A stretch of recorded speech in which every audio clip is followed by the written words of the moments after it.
মাস্টারমশাই যে আমরা আমন্ত্রণ থাকি, তার জন্য আমাদেরকে সবাইকে ধন্যবাদ জানাই। আজকে আমার ভাইদের সবাইকে আমাদের ৮০তম জন্মদিন, স্বাধীনতা দিবস।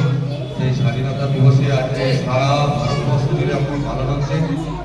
তোমাদেরকে সবাইকে বলবো আগামী দিন এই দেশপ্রেমে নেতাজি সুভাষচন্দ্র বসু, ক্ষুদিরাম এভাবে আমাদের দেশের স্বাধীনতা আন্দোলনে শহীদ হয়েছে। আগামী দিন প্রত্যেককে বলবো ভালো করে পড়াশোনা করে আগামী দিন ভালো করে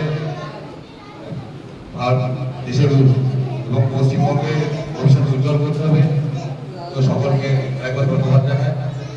এই স্বাধীনতা দিবসে সবাইকে একবার শুভেচ্ছা।